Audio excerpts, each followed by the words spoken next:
Oliver Twist, by Charles Dickens. Chapter 37, in which the reader may perceive a contrast not uncommon in matrimonial cases. Mr. Bumble sat in the workhouse parlour with his eyes moodily fixed on the cheerless grate whence, as it was summer-time, no brighter gleam proceeded than the reflection of certain sickly rays of the sun, which were sent back from its cold and shining surface. A paper fly-cage dangled from the ceiling, to which he occasionally raised his eyes in gloomy thought, and as the heedless insects hovered round the gaudy network, Mr. Bumble would heave a deep sigh, while a more gloomy shadow overspread his countenance. Mr. Bumble was meditating. It might be that the insects brought to mind some painful passage in his own past life. Nor was Mr. Bumble's gloom the only thing calculated to awaken a pleasing melancholy in the bosom of a spectator. There were not wanting other appearances, and those closely connected with his own person, which announced that a great change had taken place in the position of his affairs. The laced coat and the cocked hat, where were they? He still wore knee-breeches and dark cotton stockings on his nether limbs, but they were not the breeches. The coat was wide-skirted, and in that respect like the coat, but oh, how different! The mighty cocked hat was replaced by a modest round one. Mr. Bumble was no longer a beadle. There are some promotions in life which, independent of the more substantial rewards they offer, require peculiar value and dignity from the coats and waistcoats connected with them. A field marshal has his uniform, a bishop his silk apron, a councillor his silk gown, a beadle his cocked hat. Strip the bishop of his apron or the beadle of his hat and lace. What are they? Men. Mere men. Dignity, and even holiness too, sometimes are more questions of coat and waistcoat than some people imagine. Mr. Bumble had married Mrs. Corney, and was master of the workhouse. Another beadle had come into power. On him the cocked hat, gold-laced coat, and staff had all three descended. "And tomorrow, 2 months, it was done," said Mr. Bumble with a sigh. "It seems a age." Mr. Bumble might have meant that he had concentrated a whole existence of happiness into the short space of 8 weeks. But the sigh, there was a vast deal of meaning in the sigh. "I sold myself," said Mr. Bumble, pursuing the same train of reflection, "for 6 teaspoons, a pair of sugar tongs and a milk pot, with a small quantity of second-hand furniture and £20 in money. Oh, I went very reasonable. Cheap. Dirt cheap." "Cheap!" cried a shrill voice in Mr. Bumble's ear. "You would have been dear at any price, and dear enough I paid for you, Lord above knows that." Mr. Bumble turned and encountered the face of his interesting consort, who, imperfectly comprehending the few words she had overheard of his complaint, had hazarded the foregoing remark at a venture. "Mrs. Bumble, ma'am," said Mr. Bumble, with a sentimental sternness. "Well?" cried the lady. "Have the goodness to look at me," said Mr. Bumble, fixing his eyes upon her. "If she stands such a eye as that," said Mr. Bumble to himself, "she can stand anything. It is a eye I never knew to fail with paupers. If it fails with her, my power is gone." Whether an exceedingly small expansion of eye be sufficient to quell paupers, who, being lightly fed, are in no very high condition, or whether the late Mrs. Corney was particularly proof against eagle glances, are matters of opinion. The matter of fact is that the matron was in no way overpowered by Mr. Bumble's scowl, but on the contrary treated it with great disdain, and even raised a laugh thereat, which sounded as though it were genuine.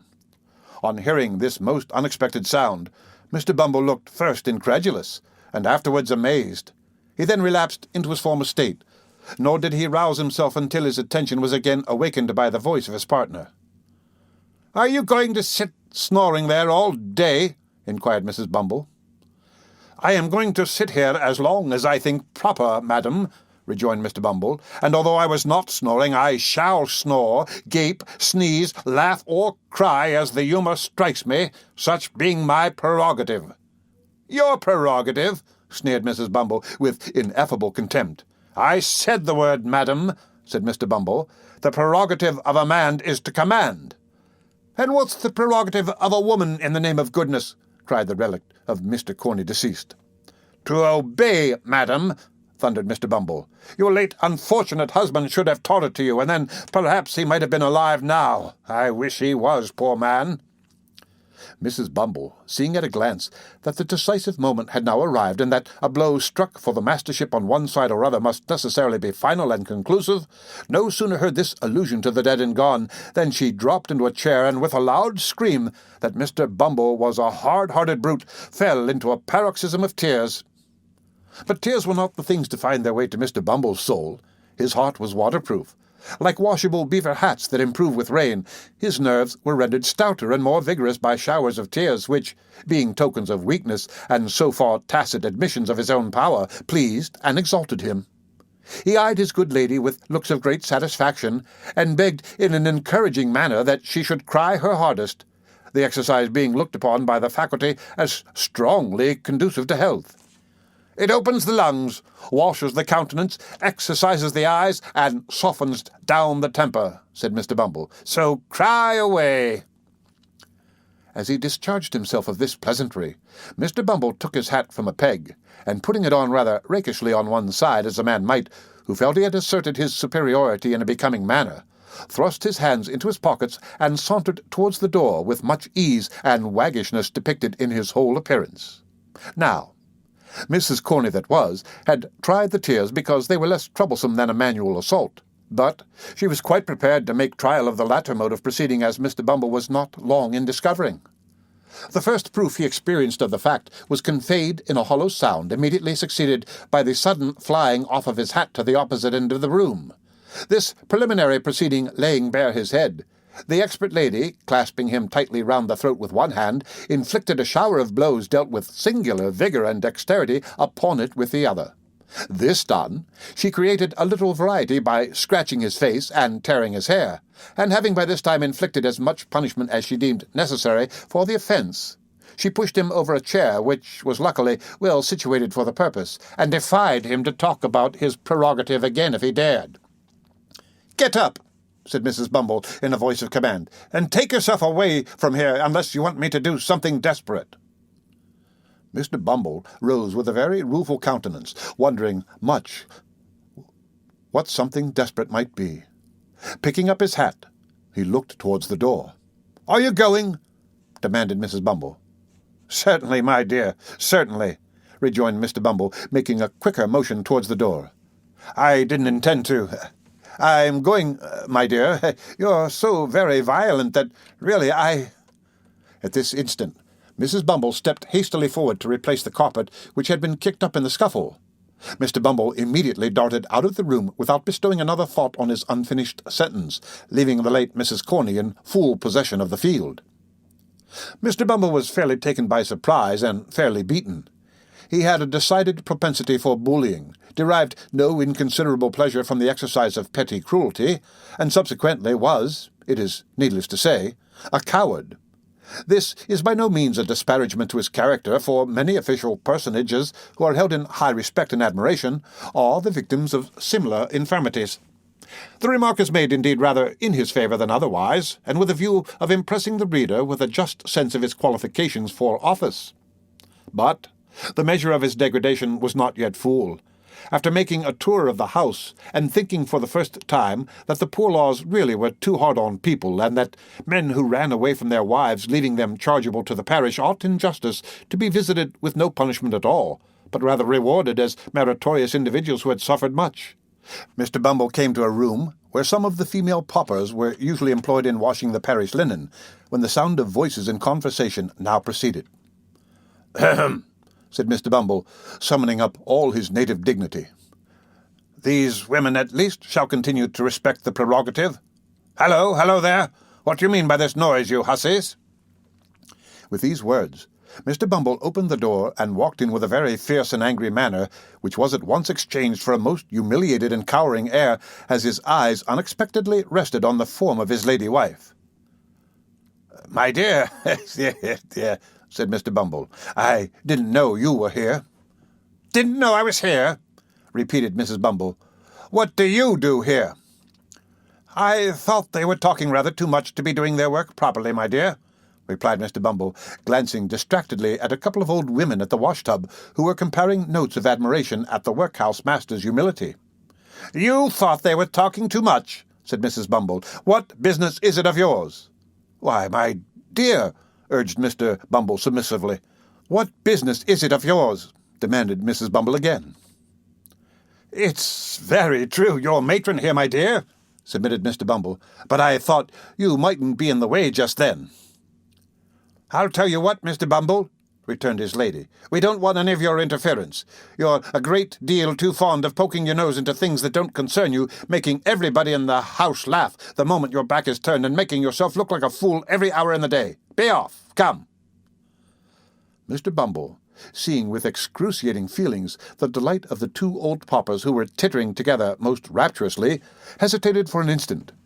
Mrs. Bumble, whose patience brooked no delay, caught up a bowl of soap-suds and, motioning him towards the door, ordered him instantly to depart on pain of receiving the contents upon his portly person. What could Mr. Bumble do? He looked dejectedly round and slunk away. And, as he reached the door, the titterings of the paupers broke into a shrill chuckle of irrepressible delight. It wanted but this. He was degraded in their eyes. He had lost caste and station before the very paupers. He had fallen from all the height and pomp of beadleship to the lowest depth of the most snubbed henpeckery. "All in 2 months," said Mr. Bumble, filled with dismal thoughts. 2 months! No more than 2 months ago, I was not only my own master, but everybody else's, so far as the parochial workhouse was concerned, and now—" It was too much. Mr. Bumble boxed the ears of the boy who opened the gate for him, for he had reached the portal in his reverie, and walked distractedly into the street. He walked up one street and down another, until exercise had abated the first passion of his grief, and then the revulsion of feeling made him thirsty. He passed a great many public houses, but at length paused before one in a byway, whose parlour, as he gathered from a hasty peep over the blinds, was deserted, save by one solitary customer. It began to rain heavily at the moment. This determined him. Mr. Bumble stepped in, and ordering something to drink as he passed the bar, entered the apartment into which he had looked from the street. The man who was seated there was tall and dark, and wore a large cloak. He had the air of a stranger, and seemed, by a certain haggardness in his look, as well as by the dusty soils on his dress, to have travelled some distance. He eyed Bumble askance as he entered, but scarcely deigned to nod his head in acknowledgment of his salutation. Mr. Bumble had quite dignity enough for two, supposing even that the stranger had been more familiar, so he drank his gin and water in silence, and read the paper with great show of pomp and circumstance. It so happened, however, as it will happen very often when men fall into company under such circumstances, that Mr. Bumble felt every now and then a powerful inducement which he could not resist to steal a look at the stranger, and that whenever he did so, he withdrew his eyes in some confusion to find that the stranger was at that moment stealing a look at him. Mr. Bumble's awkwardness was enhanced by the very remarkable expression of the stranger's eye, which was keen and bright, but shadowed by a scowl of distrust and suspicion unlike anything he had ever observed before, and repulsive to behold. When they had encountered each other's glance several times in this way, the stranger, in a harsh, deep voice, broke silence. "Were you looking for me?" he said, "when you peered in at the window?" "Not that I am aware of, unless you're Mr. Here Mr. Bumble stopped short, for he was curious to know the stranger's name, and thought in his impatience he might supply the blank. "I see you were not," said the stranger, an expression of quiet sarcasm playing about his mouth. "Or you'd have known my name. You don't know it. I would recommend you not to ask for it." "I meant no harm, young man," observed Mr. Bumble majestically. "And have done none," said the stranger. Another silence succeeded this short dialogue, which was again broken by the stranger. "I have seen you before, I think," said he. "You were differently dressed at that time, and I only passed you in the street. But I should know you again. You were beadle here once, were you not?"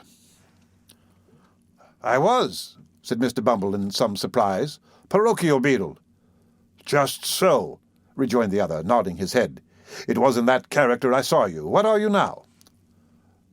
"Master of the workhouse," rejoined Mr. Bumble, slowly and impressively, to check any undue familiarity the stranger might otherwise assume.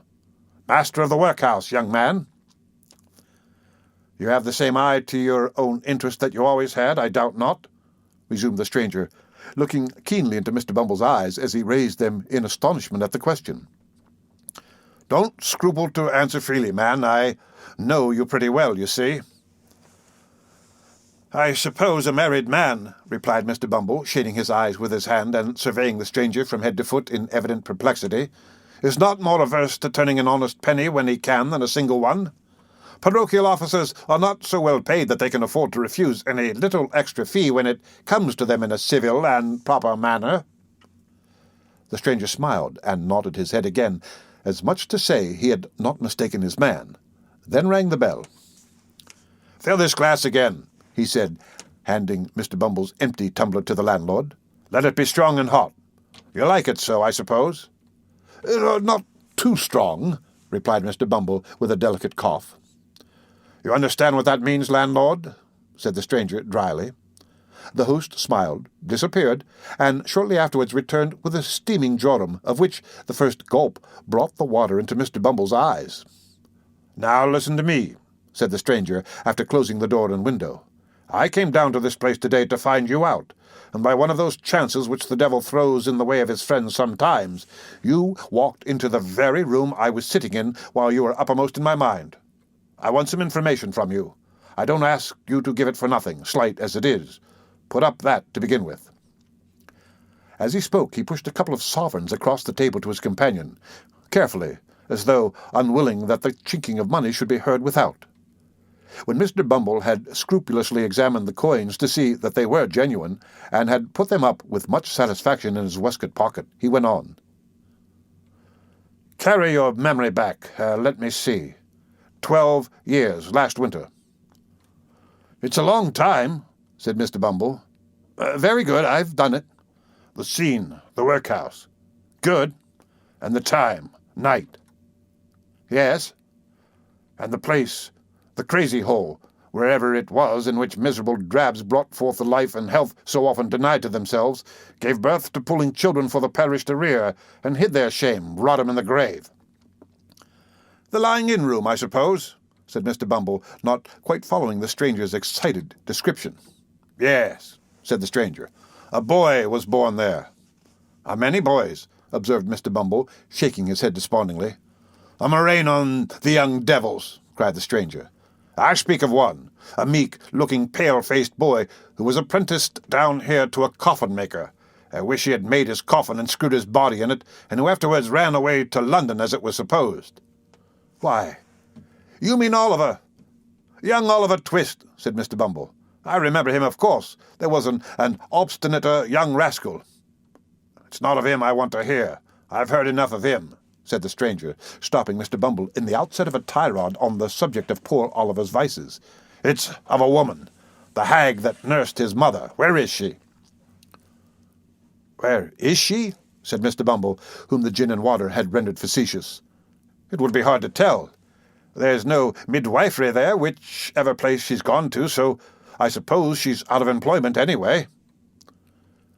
"What do you mean?" demanded the stranger sternly. "That she died last winter," rejoined Mr. Bumble. The man looked fixedly at him when he had given this information, and although he did not withdraw his eyes for some time afterwards, his gaze gradually became vacant and abstracted, and he seemed lost in thought.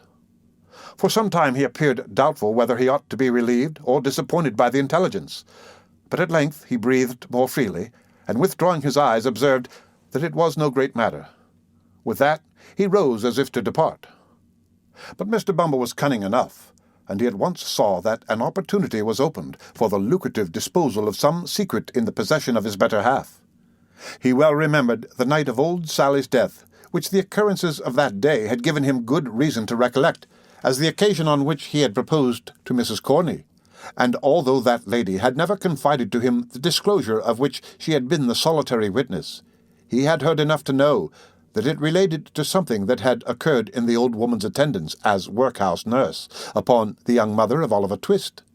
Hastily calling this circumstance to mind, he informed the stranger with an air of mystery that one woman had been closeted with the old harridan shortly before she died, and that she could, as he had reason to believe, throw some light on the subject of his inquiry. "How can I find her?" said the stranger, thrown off his guard, and plainly showing that all his fears, whatever they were aroused afresh by the intelligence. "Only through me," rejoined Mr. Bumble. "When?" cried the stranger hastily. "Tomorrow," rejoined Bumble. "At 9 in the evening," said the stranger, producing a scrap of paper, and writing down upon it an obscure address by the waterside, in characters that betrayed his agitation. "At 9 in the evening. Bring her to me there. I needn't tell you to be secret. It's your interest." With these words, he led the way to the door, after stopping to pay for the liquor that had been drunk. Shortly remarking that their roads were different, he departed, without more ceremony than an emphatic repetition of the hour of appointment for the following night. On glancing at the address, the parochial functionary observed that it contained no name. The stranger had not gone far, so he made after him to ask it. "What do you want?" cried the man, turning quickly round as Bumble touched him on the arm. "Following me?" "Only to ask a question," said the other, pointing to the scrap of paper. "What name am I to ask for?" "Monk's," rejoined the man, and strode hastily away. The end of Chapter 37 of Oliver Twist.